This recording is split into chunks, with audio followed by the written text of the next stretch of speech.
mata kuliah organisasi dan arsitektur komputer. Ini adalah pertemuan 7 tentang elemen perancangan cache. Dalam video kelima ini kita akan membahas mengenai write policy.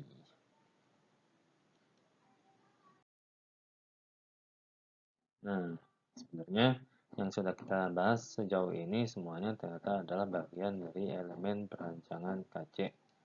Nah, dalam elemen perancangan KC itu sebenarnya ini sudah kita bahas nih, ukuran cache. Nah, ukuran cache kan sudah kita bahas. Ukuran cache adalah jumlah line dikali ukuran line, di mana ukuran line sama dengan jumlah blok jumlah word dikali ukuran word.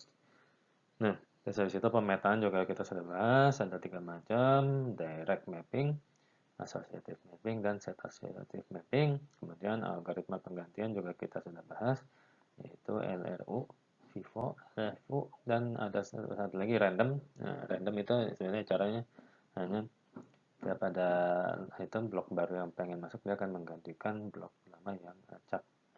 Nah, kemudian sekarang kita mau bahas yang berikutnya, masih ada 3 lagi, yaitu write policy, block size, dan jumlah. Nah, video ini kita mau bahas yang write policy. Ya, jadi yang pertama adalah write policy. Nah, write policy ini maksudnya adalah jadi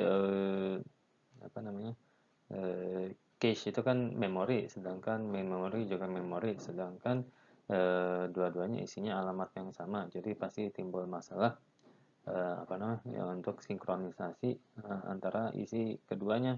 Nah, dalam pembahasannya write policy ini ada 2 masalah. Masalah yang pertama itu misalnya ada cache, kemudian ada main memory, kemudian ada CPU, tapi ada DMA. Nah, ini akan timbul masalah seperti apa, nanti kita ilustrasikan dulu.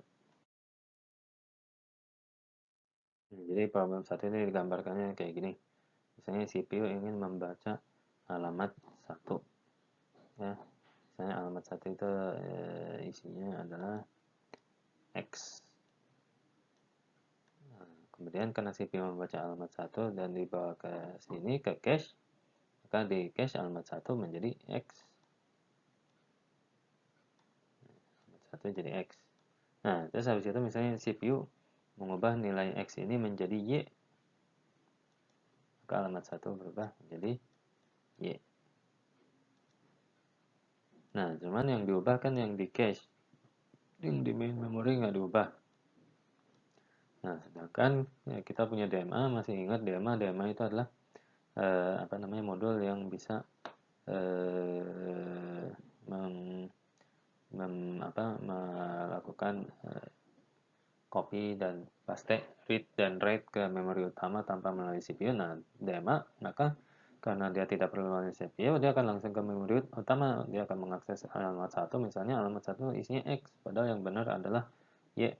Nah, ini permasalahan pertama. Jadi gimana cara sinkronisasi supaya ini selalu sama?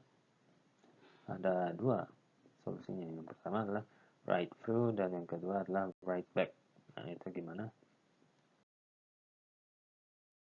Nah, jadi kalau misalnya write through, setiap ada perubahan di cache, diubah juga ke memori utama. Jadi misalnya ini tadinya X, terus ini berubah jadi Y, maka dilakukan perubahan juga di memori utama diubah jadi Y.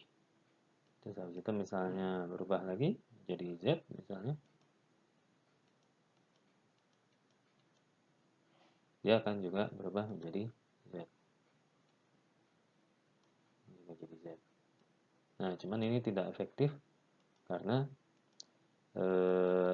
jadinya fungsi kacanya jadi hilang karena selalu ada perubahan dari kaca ke memori utama, jadi nggak jadi cepet. Nah, kalau misalnya write back, bedanya kalau misalnya berubah nggak langsung ditulis, tidak langsung ditulis. Misalnya jadi Y, tidak langsung ditulis. Nah, cuman kan jadinya beda antara cache sama memori utama. Ini Y, ini X. Dan jadi ada aturan kedua, DMA hanya boleh akses cache. Kan beda, maka DMA nggak boleh kalau misalnya mau baca ke sini harus baca ke sini, karena yang valid adalah di cache gitu. Nah, kapan terjadi sinkronisasi? Terjadi sinkronisasi kalau misalnya isinya berubah. Jadi misalnya ini isinya M. Nah, terus dari situ ini diganti 2 jadi M gitu. Nah, karena kita lihat, oh ini pas diganti ini berubah, saat ini Y ini X, maka ini diganti dulu jadi Y gitu. Jadi perubahannya hanya terjadi ketika data di KC dikeluarkan.